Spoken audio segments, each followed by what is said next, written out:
Thank you for coming to the front for our keynote speech. I'm delighted to introduce Neil Leach, who directs the Doctor of Design program at Florida International University. He is also the co-founder of Digital Futures, an online educational platform that operates in 10 languages, among many, many other things that he does. I just want to mention some of those high-profile appointments, roles, and honors. For instance, his employment at NASA, where he developed 3D printing technologies for the Moon and Mars, and his service as a member of the Academia Europaea, Europe's leading academy, whose members include 50 Nobel laureates. Neil has published over 40 books on architectural theory and digital design, including the first exploration of AI in its applications to the built environment. The book is titled Architecture in the Age of Artificial Intelligence, an Introduction to AI for Architects. It is indeed a privilege to hear now from one of the leading experts in this field. Please join me in welcoming Neil Leach.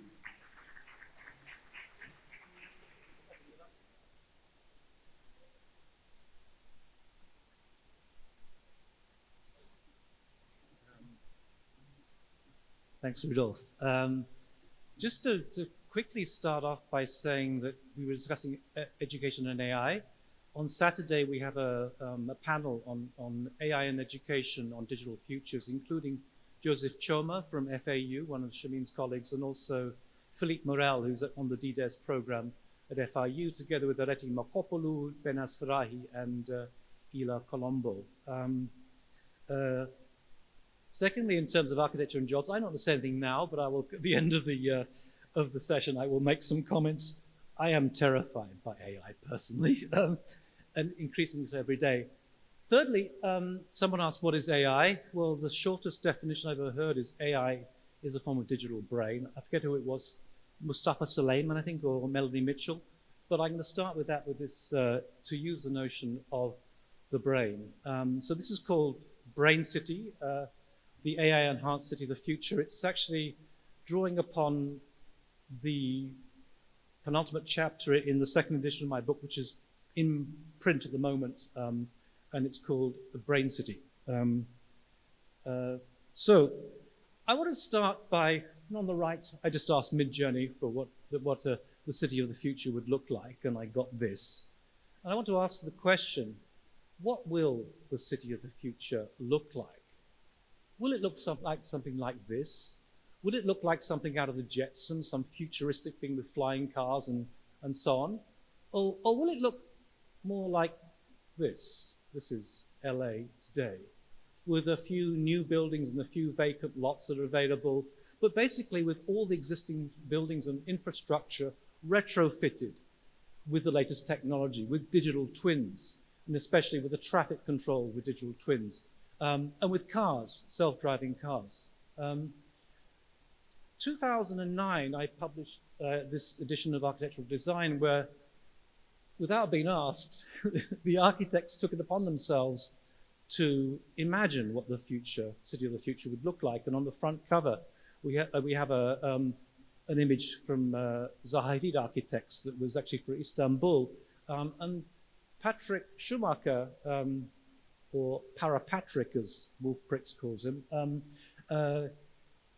his vision was this, of Istanbul in the future. And that essay where he started talking about parametrics for the first time ever set the scene for the rest of the volume. All the architects were offering their vision of what it would look like in terms of these sexy new forms. And of course, we've seen all these proposals that came out of that office. This is for Singapore, this is for London. But nowhere have we seen actual parametric cities as such being built. If you were to put together all the buildings coming out of the office, and there are a lot of buildings, you possibly could put together a city, but not one single city.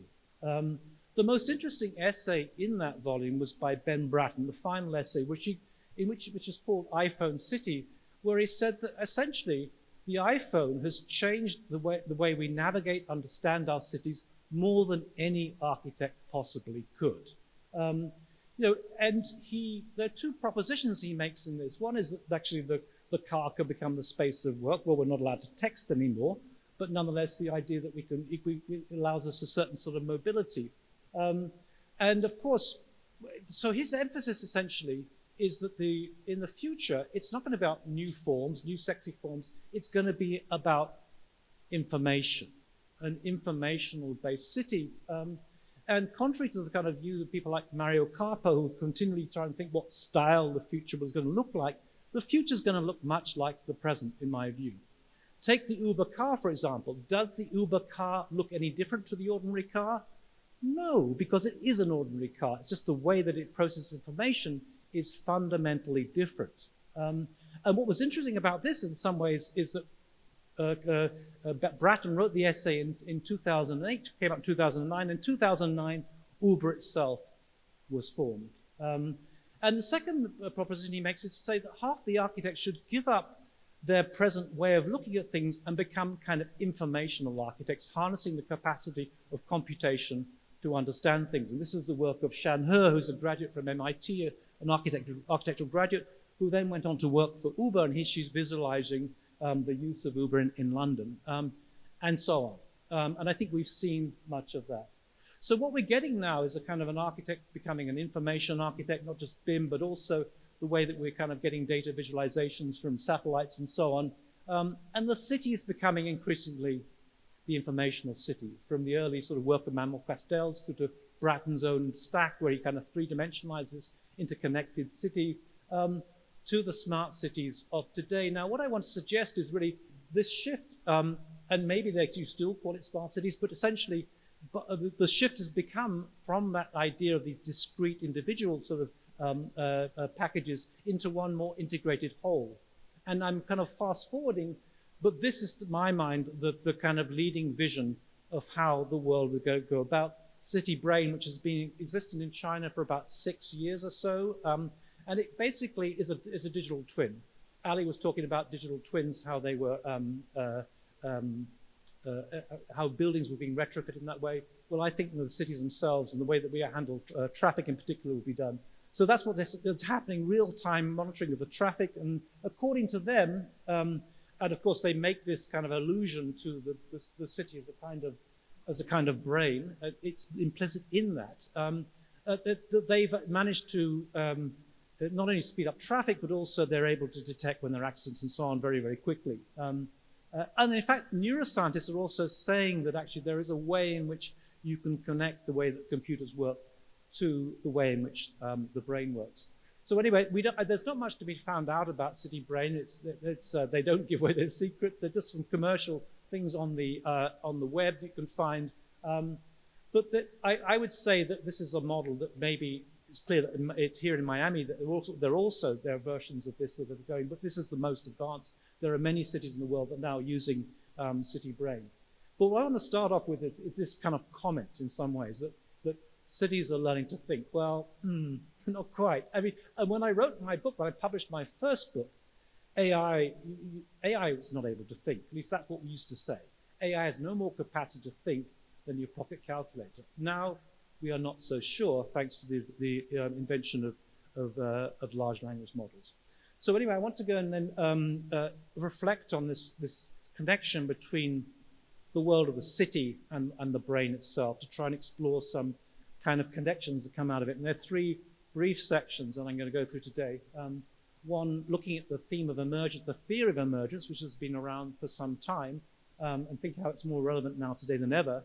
Then to draw upon the idea of homeostasis, and finally to look at what are called emergent capabilities that connect with emergence. And this is why I'm terrified. So at the end of the, I hope by the end you'll be totally terrified.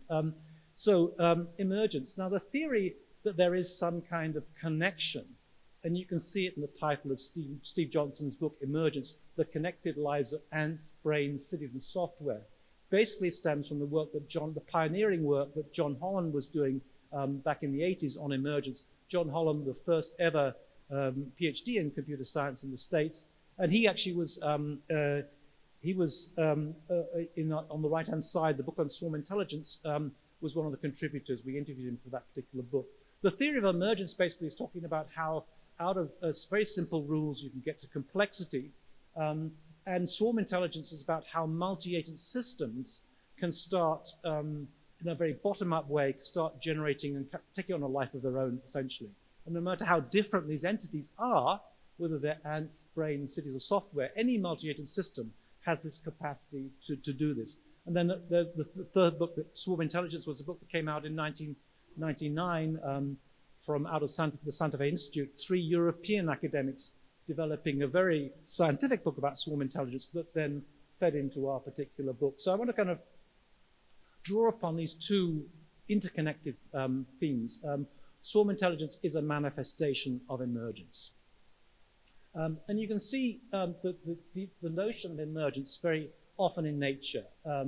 These are starlings coming to roost in Brighton in the UK in the evening, and you get this incredible aerial acrobatics. What's happening here, though, is actually each of these individual birds are just following very straightforward instructions. Keep a certain distance of the birds on either side and the bird in front, and keep going in broadly the same direction at roughly the same speed.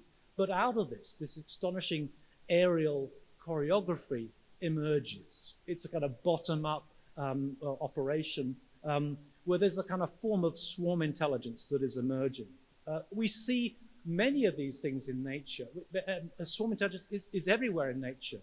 But as John Holland puts it, it's easy enough to observe, but very, very difficult to explain. And to my knowledge, there is no convincing scientific explanation of what is emergence just yet. And of course, you can see it in the schools or shoals of fish. You can see it in some senses in the kind of the urban formations. Here, this is an island in Greece. The kind of the way in which the buildings are abutting one another and following the contours of the line, or indeed in Marrakesh, in Morocco, which we put in the front page of our book.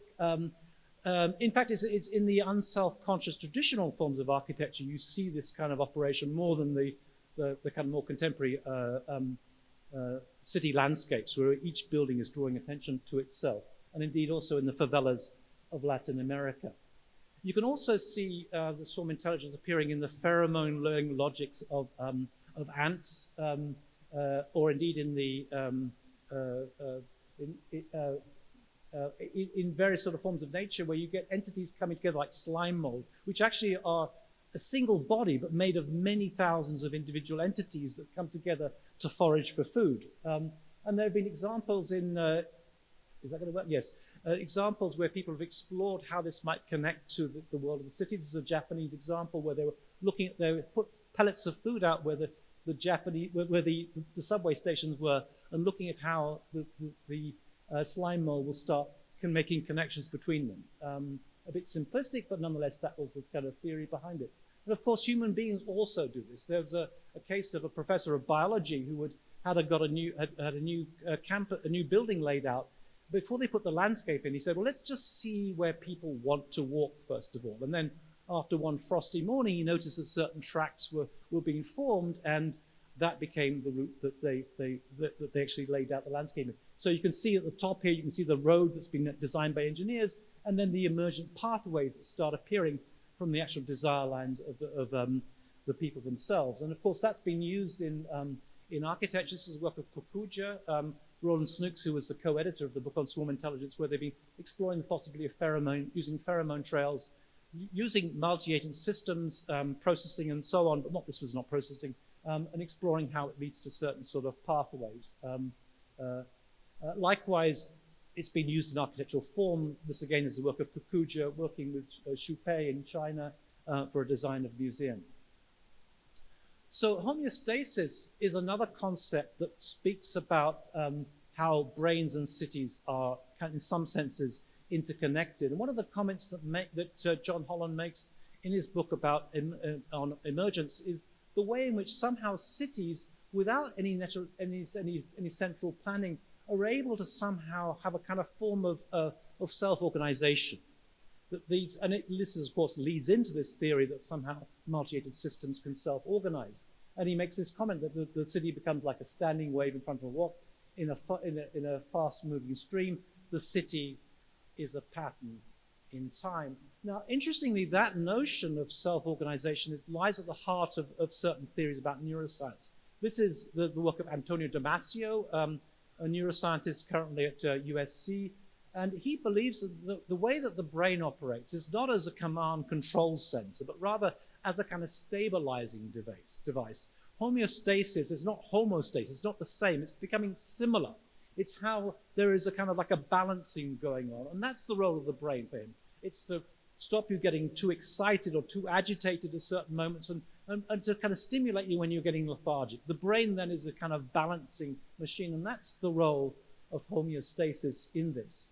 And William Ashby, who wrote a book called The Design of the Brain, who was an early cybernetician, also had a theory about homeostasis and produced this thing called the homeostat, in which he tried to model through negative feedback loops how you could get this kind of stabilizing effect of the brain itself.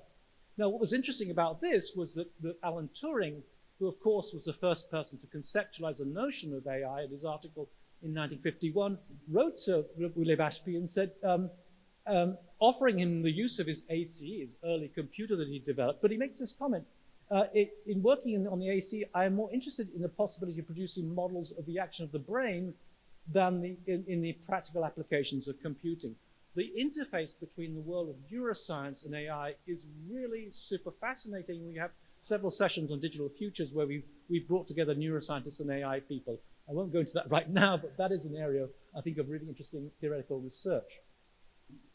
What I want to sort of focus on is slightly in a kind of tangential way, but nonetheless picking up on the theme of emergence, is what's known as emergent capabilities. And most people have not heard of this, emergent capabilities or emergent abilities. But this is the real terrifying area, I think I would say, of AI right now. Now, earlier on, someone mentioned large language models, LLMs. Very deceptive name. And it doesn't sound very interesting or sexy, but these are absolutely astonishing. LLMs are basically the GPTs in ChatGPT. They are large language models where large is a complete understatement. They are gigantic. They are based on trillions of bits of information and billions of parameters. But what is so interesting about these entities is that their code is relatively straightforward. They have roughly about 200 lines of code. It is the sheer quantity of data that is leading to these so-called emergent capabilities. This is how ChatGPT learns to write. This is how it learns to translate different languages. And this is how it learns to write code. It was not trained in any of these areas at all, and yet it's developing these emergent capabilities, which are truly, truly astonishing. And what's happening right now is every year the amount of data being used is increasing by 10, so every 2 years by 100. And with GPT-5, which is going to come out very shortly, we are going to be surprised by something else. Sam Altman has already made this clear that there is something that's about to be released that is going to truly astonish us. And anyway, this is behind, in some ways, the concern. You might have noticed this letter that was issued by the Future of Life Institute last year. Max Tegmark, a professor at MIT, leads this thing. And he basically was saying, listen, what's happening here? We're charging ahead. We're producing these language models and we're without knowing what they're doing. So he actually, and this is a letter you probably know was signed by Elon Musk and many other people. But what you'll notice is at the very bottom in the final line here, he mentions specifically these emergent capabilities. This does not mean a pause on AI development in general, merely a stepping back from the dangerous race to ever larger, unpredictable black box models with emergent capabilities. That is essentially what we're talking about. Now, what you get here, basically, it's a slightly different take on emergence to John Holland's thing. John Holland's is how you might start from simple rules and get to complexity itself. What it's saying is basically, out of these vast data sets, there are these strange, unpredictable, unexplainable forms of abilities that are appearing. But they are the same in some ways. It's a bit like the flock of birds that I was showing you earlier on. Out of any multi-agent system, the bigger the multi-agent system, the more this phenomenon manifests itself. Yuval Harari makes the comment that now, because of this, these large language models have hacked the operating system of human beings. It's learned how to write, and once you've learned how to write, you have enormous power because you've basically trained people. You basically can convince people, and you can do lots of other things. And so it's learned how to write, it's learned how to translate, it's learned how to write code.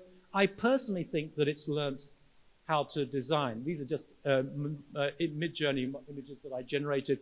But anyone who's used Mid-Journey will know that basically the prompt is maybe, I don't know, for me it's about 50 words, right? But you only say something very straightforward about architecture. You might say ultra-contemporary modernist building, and it does the rest. It designs the building, it designs the background, it designs the building all around, it puts the people in there, it does everything. It has learnt at a sort of basic level how to design. Now, what is more terrifying is this. This is Sora, OpenAI's Sora, which operates the same way as a large language model. Instead of with GPT, for example, they use words and they use tokens to get the words. This is using what they call patches and uses videos. But this is basically a text to video generator. And of course, we've had those before. From 2022 onwards, we've had some of these, but nothing like this, nothing like this. And they're able to operate for up to 60 seconds and maintain a certain consistency, which is truly remarkable. But more importantly, it's also been observed that Sora has developed emergent capabilities. For example, occlusion. Occlusion is when you break from a scene and then you go back to the scene. So this is a subway thing, and you'll see a reflection appearing, and then you go back to the scene itself. Well, actually not quite to the same scene, but this is occlusion. Now, it wasn't trained to do that, just as LLMs were not trained to write code or to translate languages. It just has developed this capacity. But to my mind, more striking still is its capacity to grasp three-dimensionality. And I think we're on the cusp of a major breakthrough here. We saw before how you can generate 3D models out of a video, and that's obvious in some senses. But what we're getting here is a capacity to handle 3D that is truly astonishing. This is just coming out of a text, right? A text prompt, and it's producing this pretty impressive command of 3D. You've got a 3D rig that can be used here, where you can actually put an avatar on it and model it in a different way. And it's getting very close to three-dimensionality. And of course, don't think that architects are going to escape from this. This is, again, a text-to-video thing where you can see astonishingly what you can do with Sora. Of course, Sora has not been released yet, and all we've got are a few sort of tasters, as it were. It could be very selective sampling, and maybe it's not very effective, but I think it's going to be astonishing. And I think, more importantly, what is going to come after Sora. I saw recently that OpenAI has just got acquired or paid Disney for access to all its movies. Well, that is a huge amount of data, and we can expect something astonishing to happen. We are very, very close, in my view, to getting into actual 3D. So I want to terrify you now, if you're not terrified already. This is Geoffrey Hinton. Geoffrey Hinton, when people say, oh, we were doing AI years ago, well, not really. Really what happened is that the deep learning revolution happened from roughly at the turn of the millennium onwards, when people discovered that GPUs were able to speed up and enhance computers in an amazing way. Now, what happened up till then is that actually there'd been a lot of competing approaches, and the dominant way of approaching things was symbolic AI, based on logic. And there had been an attempt to model computers on the brain very early on, but it had gone out of favor. And Marvin Minsky had written a book about perceptrons, trashing it, and it was completely out of favor. This guy persisted. Interestingly, he actually studied architecture for 2 days. He studied architecture at the University of Cambridge for 2 days before switching. When I was talking to Marta Sigari of Foster & Partners, she's a smart guy. It took me 5 years to realize I should have done architecture. In 2 days, and he shifted somewhere else. And eventually, he was interested in the brain itself and how the mind works. And he got into AI accidentally by producing a neural network that actually worked quite well.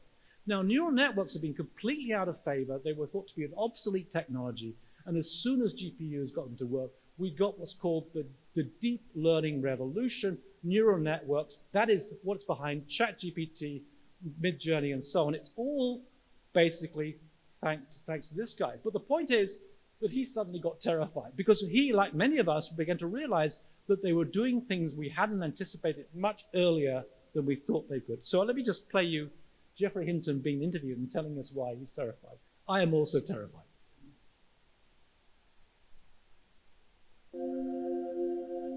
It made me realize that these digital intelligences have something we don't have that makes them much better. When one of them knows something, it can tell all the others. That's what we don't have with people.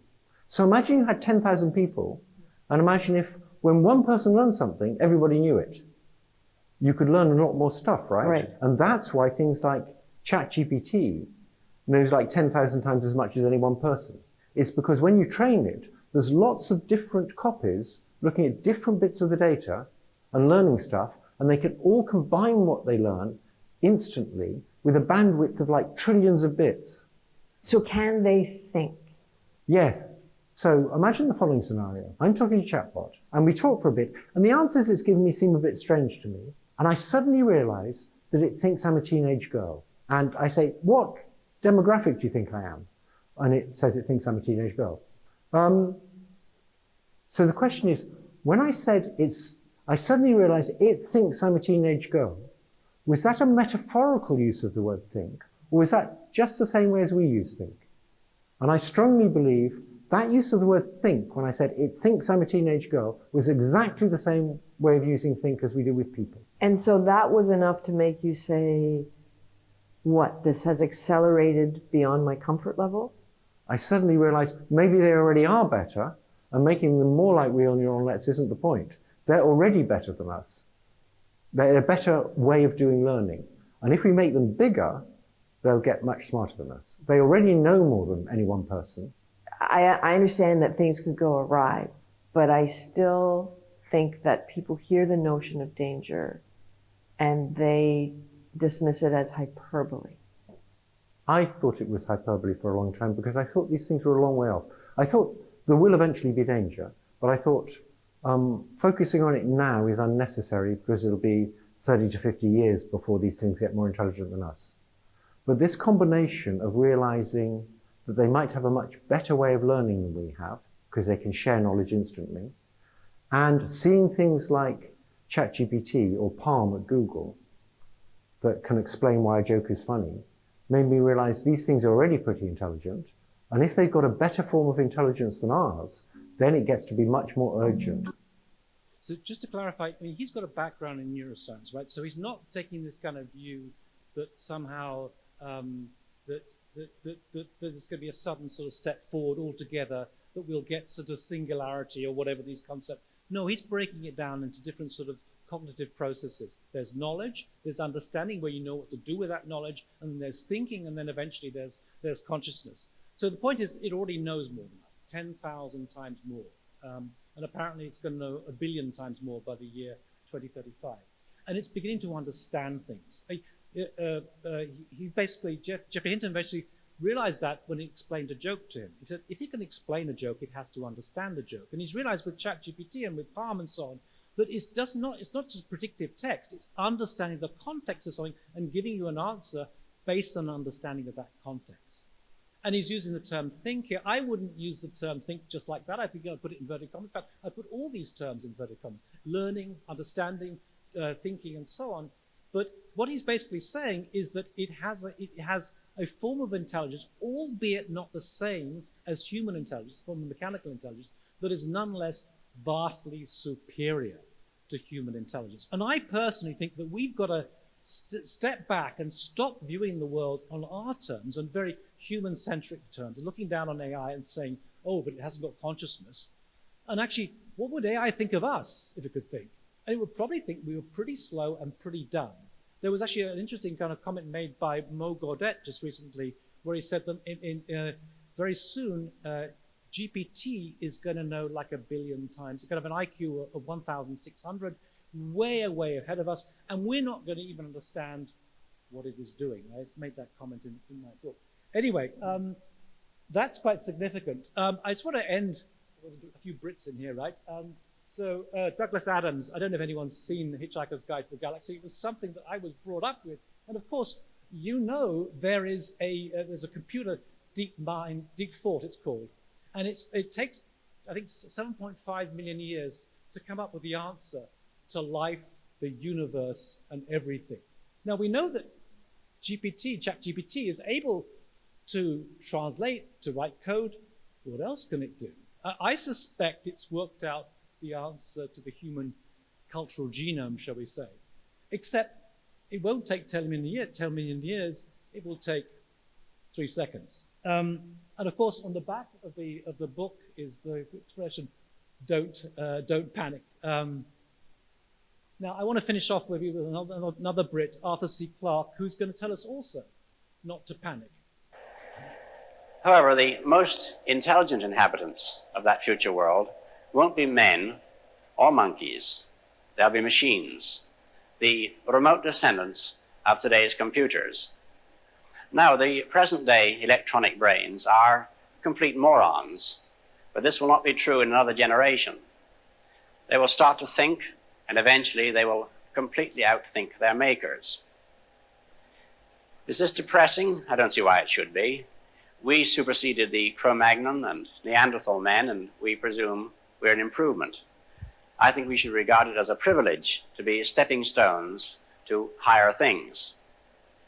I suspect that organic or biological evolution has about come to its end, and we are now at the beginning of inorganic or mechanical evolution, which will be thousands of times swifter. So what was amazing, this was 1964, and he seems to be talking about 2024, right now. So Rudy asked me to be doing something speculative, and of course this is all speculative. We don't know what's going on inside the brain, it's a black box. We don't know what's going on inside these neural networks, they're also black boxes, and we can't understand precisely what emergence is. But nonetheless, we could perhaps be like Arthur C. Clarke and speculate it. What I want to suggest, though, going back to that model of homeostasis, how we have this self-balancing device, we'll be okay. We'll be okay. We will adjust and we will adapt because that's what we always do.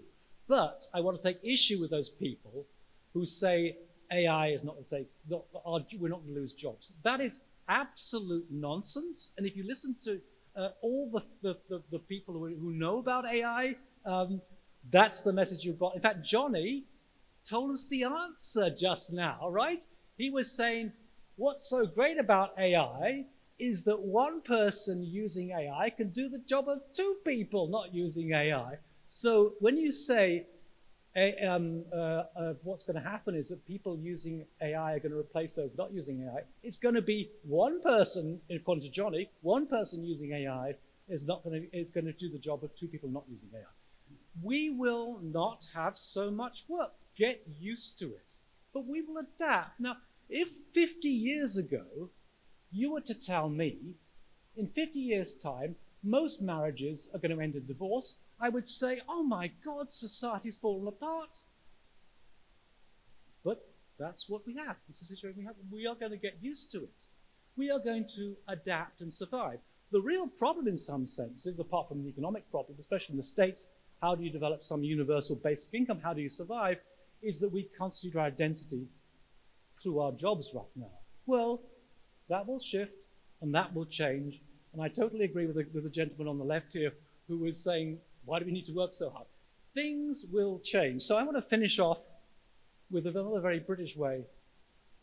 Keep calm and carry on. Thank you.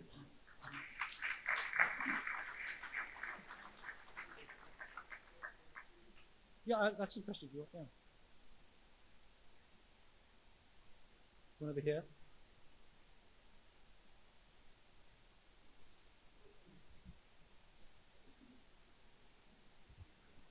I'll definitely try to keep calm and carry on after this. Thank you very much. That was a very insightful presentation. So just to myself moving forward, I as I try to think about the potential of AI, I'm trying to think about a way to do so. I'd like your thoughts on this. So bring it back to a very fundamental concept. The wheel, like I was thinking, so the wheel, what have we done with that? We've been able to use it for personal transportation. We are doing architecture conference, so we use the wheel for construction machines. We use the wheel for, I guess you could say, gears and such, or even like a wagon, a personal wagon. Is that a kind of way that you can think about this a little bit, like this tool, how it can be applied in our lives in the future? That's a good question. The thing is, I mean, like take this thing, the mobile phone. We can invent the technology. We don't know what people are going to do with this. When they invented the phone, they thought it was going to be for rich businessmen. And at a certain moment, the rich businessman would give the phone to his daughter and say, give me a call when you want me to pick you up and I'll come and pick you up. In other words, it's the creative way in which people will take this technology and use it.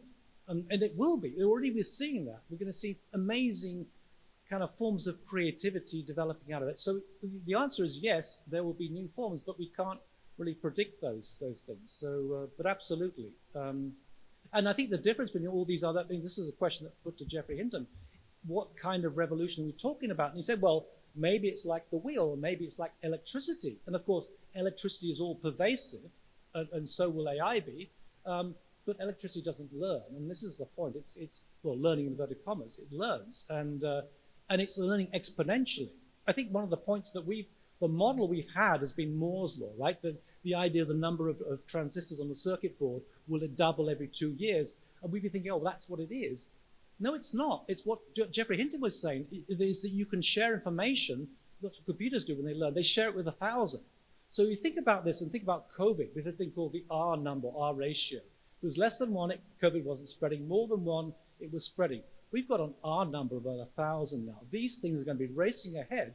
That's why we're going to be left behind. And we're not going to understand what AI is doing. Just as the famous example of the AlphaGo match in Korea in 2016, there was this one famous move 37 in game 2, and all the commenters, it's a computer glitch, a mistake, no one knows, it's ridiculous. 100 moves later, that move won the game. And it's that a capacity to operate. So I personally think what we need to do is to go through what I would say a second Copernican revolution. The first Copernican revolution, we realized that the Earth wasn't the center of the universe, rather the Earth was going around the sun. Now we have to accept the fact that we are not the center of intelligent life in the universe. There is something out there way, way beyond what we can do, and we probably wouldn't even understand it. Thank you very much. One more question real quick. Would you compare emerging capabilities to human imagination, like its ability to just come up with something and how us ourselves? No, I think okay, and I don't want to get into the technical side of things, but the GAN, which was the previous model before the diffusion model, worked on 2 neural networks competing, a generator generating things and a discriminator judging against it. And you produce something that you say, that's not good enough, that's not good enough. Eventually you'll produce something good. Now, human beings are very, very good discriminators. We are very good at, you sniff a perfume, you taste a cocktail, instantaneously, you know if you like it or not. We're very good at that. But we're not as good at the imagination as generating these things as we like to think we are. What it's doing, these diffusion models, they're generating more options, and that's improving our imagination. Now, increasingly, we're becoming curators. I think in the future, in terms of education, you've got to have a good eye to work with Midjourney. You've got to have a good sense of judgment. I think that's what we need to push ahead at in terms of education. So, no, human imagination is not what we think it is. It's pretty, if you worked on Midjourney, you can see it's just stunning what it comes up with.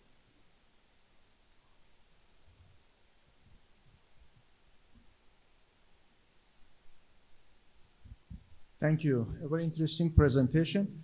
I completely agree with you, and I believe that we should be a little bit scared.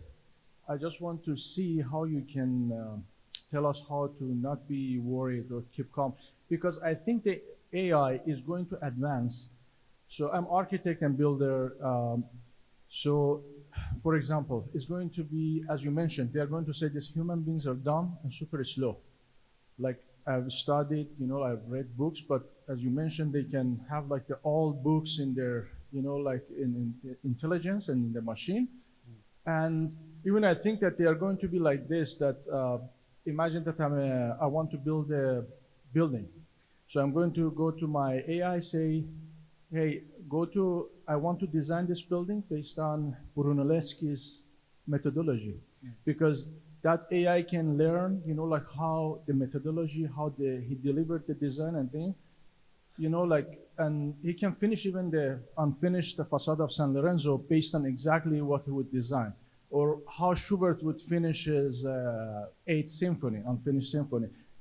And they would do exactly like that. Or how Tolstoy would write the next book if he was alive at this time.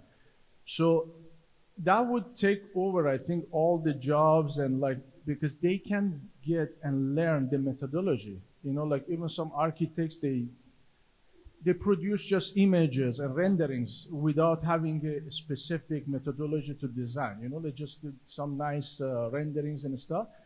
I think they can do better if we teach them, because it's a machine and it can have like access to vast area of like knowledge, so. And I believe that is very interesting for research and study and education, and doing, for example, exploring deep to the ocean, or like going to the space. But we should limit that somehow, so it doesn't take human being. Because Johnny was explaining in the previous panel that, yes, there was a T ruler, and then there was, people wanted more. And then they wanted to have like cat, but they don't. But T ruler and cat couldn't draw or design anything.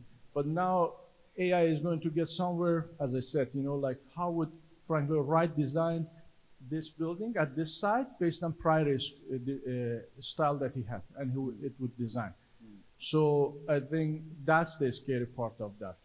Yeah, no, I think it's going to be incredibly useful.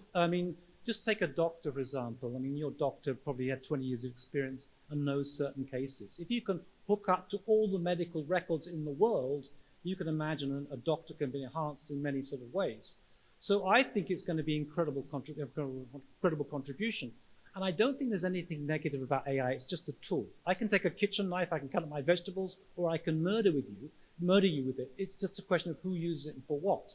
Now, of course, the problem with that is, how do you control that? If we can't stop Putin invading Ukraine, we can't stop him using slaughter bots. In fact, I'm surprised he's not using slaughter bots in Ukraine. So, there is that problem there. But, to my mind, so I started writing a book about AI. This is about 4 years ago now. And I went to my publishers, Bloomsbury, and said, listen, I feel totally compromised. This is both amazing but also terrifying at the same time. And it's terrifying because how amazing it is. And I persuaded them to produce 2 books. One's a white cover book, like an angel, the positive side. And I was planning to do the other one, the black one, the dark side, the Black Mirror episode later. But somehow the future's come upon us much earlier than we thought. And I'm going to have to do that fairly soon. That's actually called The Death of the Architect, that book, by the way.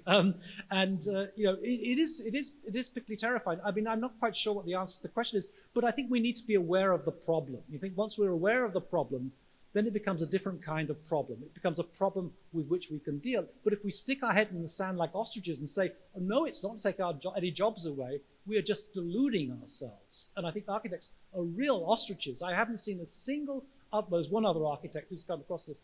It is obvious. Mustafa Suleiman's telling us, one of the founders of DeepMind, of course it's going to do that. So please, let's not fool ourselves.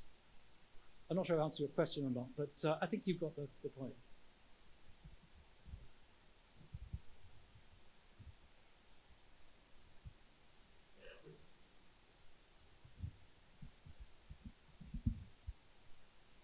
So we do know AI can think. You ask a question, it will give you an answer based on data provided, right? Or learned data. How about thinking outside the box? You provide information in, that's all it's known, but it doesn't know outside the box what can come in. Can AI do that? Well, I personally don't think it can think, and I would be very careful. Geoffrey Hinton's someone I admire hugely, but I don't think it can think. There is I'm blanking on his name now, the CEO of DeepMind, has spoken about this. He did a PhD in neuroscience before he went into AI. Demis Hassabis, and there's an online talk he did at the Royal Academy where he talks about these different levels of thinking, and he talks about interpolating, extrapolating, then thinking outside the box. I think it can already extrapolate. I mean, the point about if you've got a closed data set, fixed data set, then it's only going to average out what's in that data set. But as soon as you start using cycle GANs or something else where you're breeding off one against another, then you're extrapolating, you're opening up new things. And typically with a mid-journey, you can put in there kind of, I don't know, Zaha and an orchid, and you will get a Zaha orchid something that is opening up and multiplying the range of possibilities.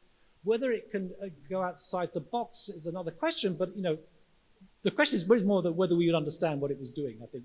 But I mean, I just think that we need to be ready for this revolution that's happening that's going to change things. And whether we can track it or not is another question. But I don't think as such. I mean, the question ultimately is what is thinking, right? Thinking No, I is think that you jump, you think if you want to jump or not. Yeah, so the key question is consciousness. When does AI become conscious? Right, okay. This is called strong AI. Now, actually, I don't think consciousness is that useful. Yuval Harari has got a whole discussion about this. He said, well, actually, sometimes consciousness can be a disadvantage. There's a famous case of a human driver crashing into a Google car, right? And probably that human driver was checking the phone or something or whatever, distracted. Self-driving cars will get better and better. Humans will never lose their distraction. And anyway, in any case, Yuval Harari says, well, in the end, as far as companies are concerned, they just want the results. Do we need consciousness? As far as I'm concerned, if my toaster can make good toast and it's not conscious, I don't mind.